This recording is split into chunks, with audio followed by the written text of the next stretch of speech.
All right, everyone. Thanks for joining me. First of all, please excuse any ambient noise you might hear. I'm in the garage right now to try to get away from the rest of the family and neighbors are kind of being noisy. But anyhow, I'm going to do a short tutorial on just my personal workflow when doing wildlife photos. This first video I'm going to do is it's a Kodiak brown bear. Picture was from a few days ago, and I'll just kind of show you how I do it and see what happens. I've got all of these photos from this session. Some of them are already edited, some of them are not. I chose this photo here.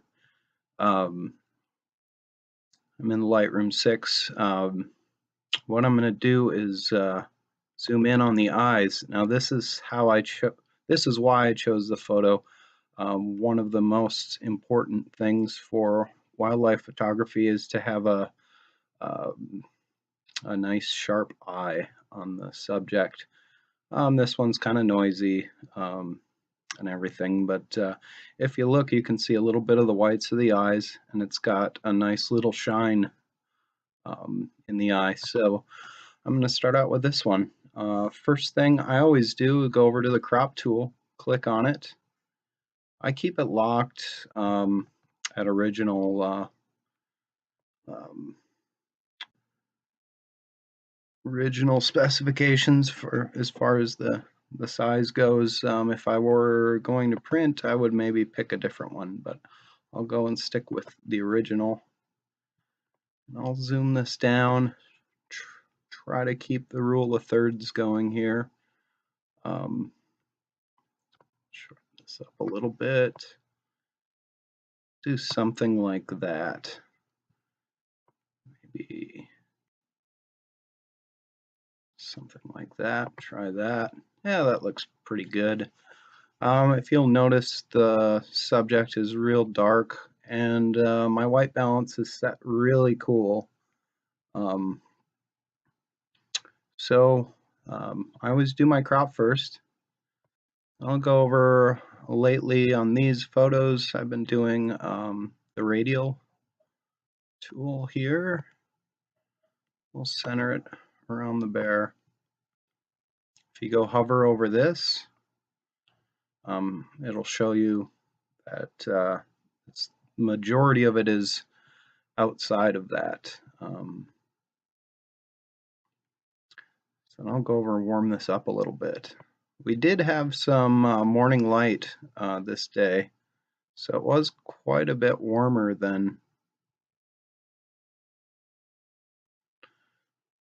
originally. So I added a little bit of warmth. You can kind of see it a little bit in the grass over here. So that will be done. Okay. We'll do now, add a little bit of exposure, be to about there. You can just start to see those eyes, the shine in the eyes. And I'll go to highlights, drop it all the way down. Go to shadows, bring them up to about there. And I'll go up to contrast, and this is gonna darken things back up some. So I'll bump my contrast. Now you can really start to see the edge of its fur is starting to pop real well. The frost and the ice that's built up in his fur really showing off well with some contrast. So that's good. We're gonna just bump the clarity a tiny bit, maybe 5 to 7. All right, now, as I was saying earlier, the eyes are really the key to a really good wildlife photo. So I'm going to zoom in on the face. I'm actually going to go 3 to 1. Now you can see all the noise and everything in the face, but that's okay. We're going to go over to here, the adjustment brush. Click on that. I'm going to scroll down to the size. I'm just going to hover over it. Now you can see if I zoom it up, it makes it bigger, zoom it down, it makes it small. I'm going to zoom it down pretty small, just to a point. And this is the white of the eyes on this side. So I'm going to go ahead and I'm holding down my button on the mouse and just highlighting this. Let off, and okay, I'm hovering over it, and it shows you what you've highlighted with the adjustment brush. So that's kind of the white of the eyes. Then I'm going to do this.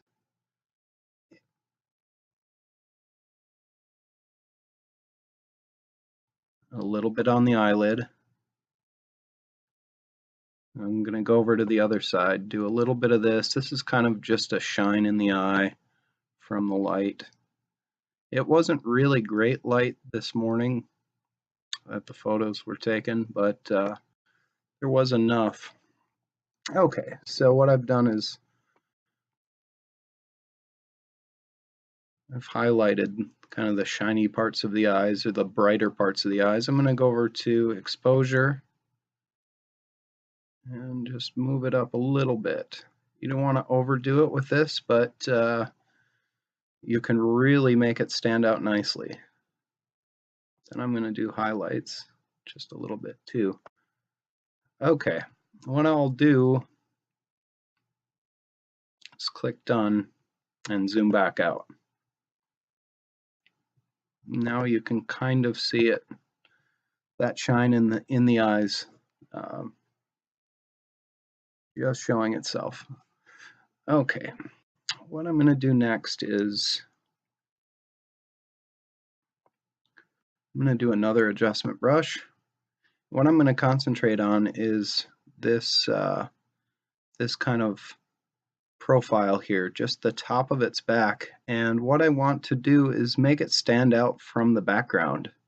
You can see right here, it's just kind of blending in. It's not really popping against that bright background.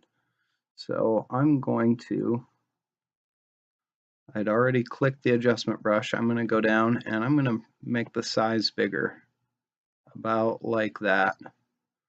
You can see I have auto mask checked. What that will do is where you click on it, like over here, if you go off the edge slightly, it will keep that mask on the fur rather than on the background. So I'll start here, and I'm holding down the button on my mouse right now and just doing this edge. It's a pretty good tool. It will, still holding it down, and I'm just going over the back. It will keep it on the animal pretty well. I'm going to go across the head and a little bit down the face. Okay. You can see right here, there it is. It highlighted that back. So now I'm going to scroll up to contrast. I'm just going to add some contrast and see what happens. There we go. It's really making it stand out. And then I'm going to drop the shadows down a hair too. There we go. That really made it pop. Done with that one. So I click done, go back up, make a new one. I'm going to keep the same size. I'm going to do the legs now. So right along this leg, the back of it, I'm holding down the mouse right now.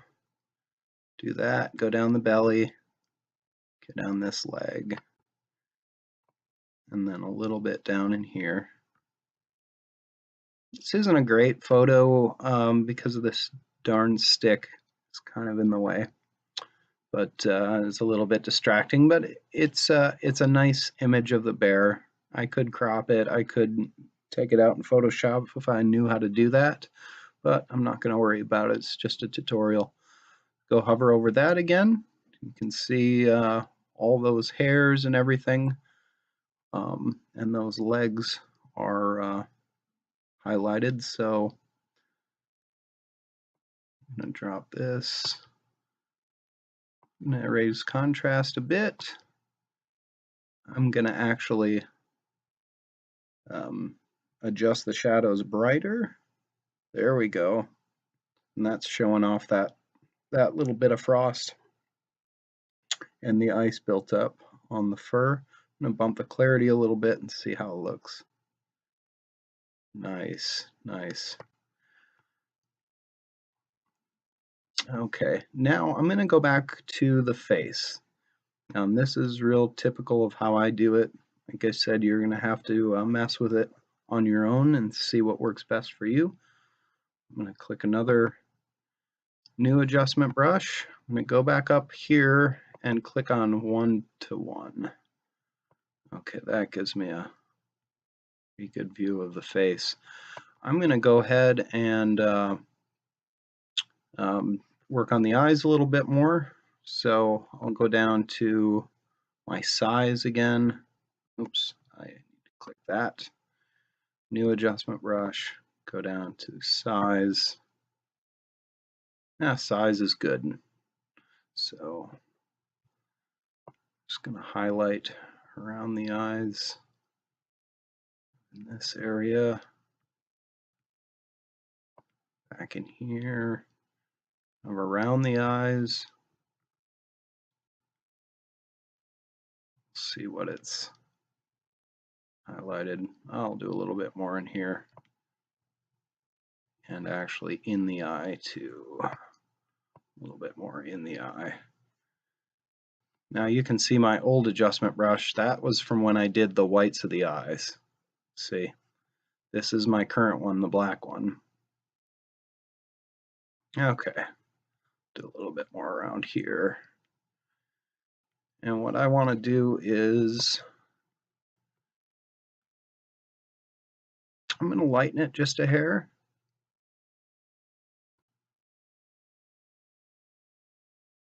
Add a little bit of contrast. So I basically bumped my shadows up a little bit because it was pretty dark.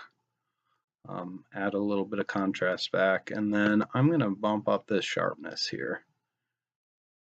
And we'll go to about, right about there. Click done. Click back on the face. Zoom it back out. Now you can really see those eyes starting to get clearer. Click on that again. Pull it down. Do the top of the head and the ears. New adjustment brush. I like this adjustment brush. I use it a lot. I'm going to make this bigger because we're going to be doing a bigger section this time. There, that should do. So do the ear. Holding the button down on my mouse and just dragging or highlighting all of this here. A little bit around the head, between the eyes. And like I said, that auto mask is checked on, so you can see I'm going off the edge of the face over here, but it should just highlight the hair. Pretty good. Oh, a little bit here. A little bit more in there. Okay. Back up. I'm going to lighten the highlights. Do a little bit of contrast. Add some clarity.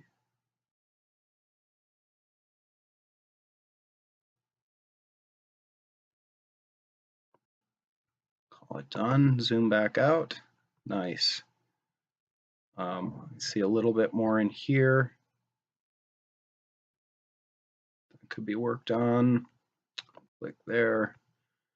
Go back. New adjustment brush. Do all this. You can really see all the frozen ice and frost on this guy's face here if it's zoomed in.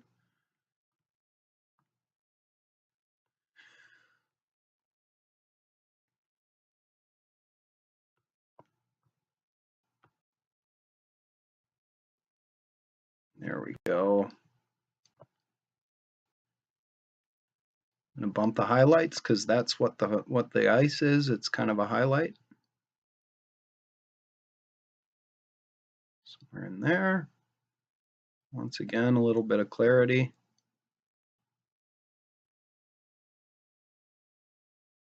That's pretty good. Done. Now I'm going to go back to the nose and the mouth.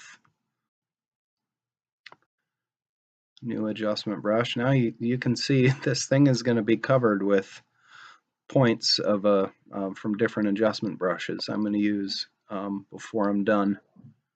But that's just how I do it. So size down. I'll go a little bit bigger. I want to do this nose, and they generally have a pretty dark nose. I haven't mastered how to make it look wetter than what I can capture it, but I do like it pretty dark, pretty black, because that's real life how they are. Do a little bit along this edge. That edge. Good. Okay. Go up. I'm going to add quite a bit of contrast. And drop the shadows. Oh, there we go. And a little clarity. Nice. Okay, let's zoom out, take a look. It's pretty good. What I want to do next is the main portion of the body. This part here just looks a little soft, a little, just not quite as sharp as I'd like. You can see my settings were a pretty high ISO. It was 1600. I used a f5. This lens does go down to f2.8, but I chose a f5, sometimes f5.6. Just to get that big depth of field. I don't want my face to be in focus and the rest of the animal out of focus, like will happen with a different aperture down into the 2.8 or the f4. So 1/400th of a second, it was quite a bit faster shutter speed than I needed at the time, but I always run it a little bit higher than I need to, just in case this guy decides to take flight and really start moving. I don't want any motion blur. So, you know, it's a pretty high performance camera, so I can get away with this higher ISO like that. And so it's just always a balancing act. Anyhow, let's do another adjustment brush. That's good size. Go ahead and do this part of the bear.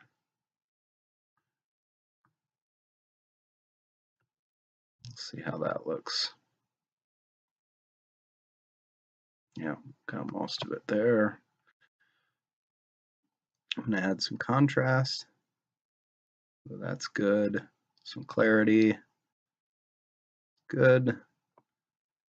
And a little bit of sharpness. Maybe 15. That's pretty good. Okay, now I think I'm going to do one more and just do the whole face, because that's what I really want the attention to be on. So I'm going to go do this whole face, ears, around the face, and I'm going to bump up the sharpening a little bit. So I'm going to go down to sharpness. I'm going to go kind of high. I'm going to go up to 20 and see how that looks. This is that's the point. That's quite good. All right, so I think I'm done with all the adjustment brushes. I'm going to go down to vibrance and saturation. Maybe I'll Pop the vibrance up a little bit. If you go real high, ooh, that's actually not that bad, but it's not really true to how the subject was and how the lighting was. That does make it look like a real kind of golden hour, early morning orange sun kind of a lighting, but we're not going to go that far. We'll go a little bit. 12. It's pretty good. Now we're going to go down to the tone curves. And I always just look and see what they do. I don't have that's real bright. Yeah, we'll bump that up a little bit. And then I'm going to take the darks up a little bit.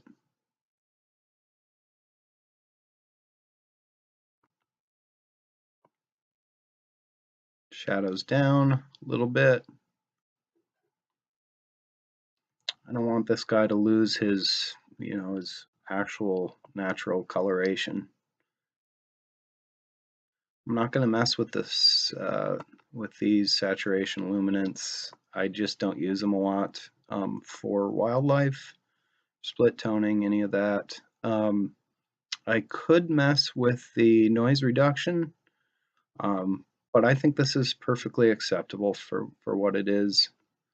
I'm not going to be printing this photo real large or anything like that, but I will do a little bit of sharpening.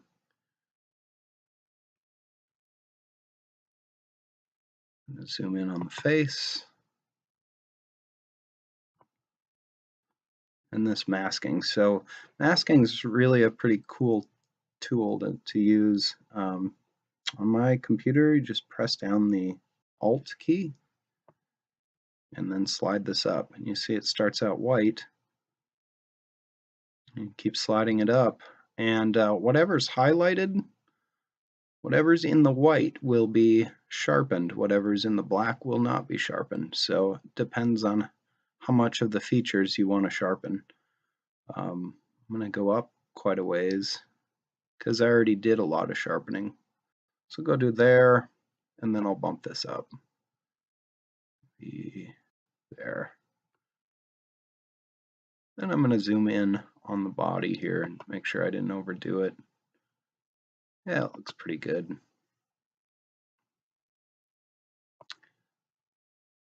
There's your noise reduction, which I probably won't mess with. I'm not going to do any lens corrections right now. It's something I do with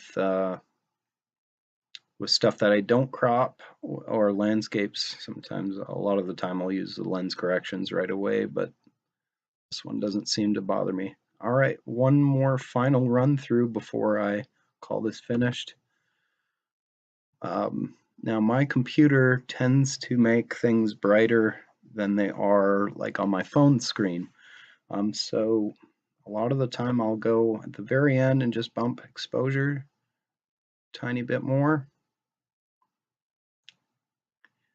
With that in mind, I want to keep a good average. A lot of people use their mobile phones. Most of these are just going on to Facebook.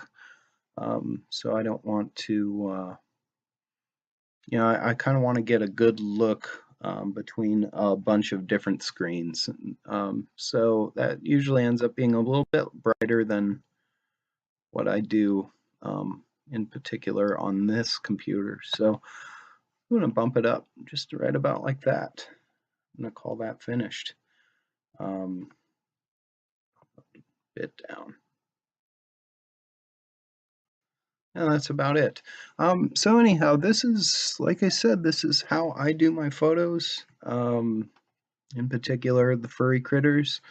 I'm going to do another one with birds because I know a lot of you shoot birds, and but I'm by no means a professional, but this is just how I do it, and I've gotten a lot of compliments on my photos, and a lot of people really like them, and I really have gotten a lot better the more I've used Lightroom. So That said, if anyone has any questions, please feel free to ask. I'm going to pop this baby up on YouTube, and then I'll put the link up on the Beginners Photography group, Facebook, and we'll kind of discuss it afterwards, and just kind of interested to see what other people do with their furry critter editing. So we'll take it from there. Thanks for watching, and thanks for the interest.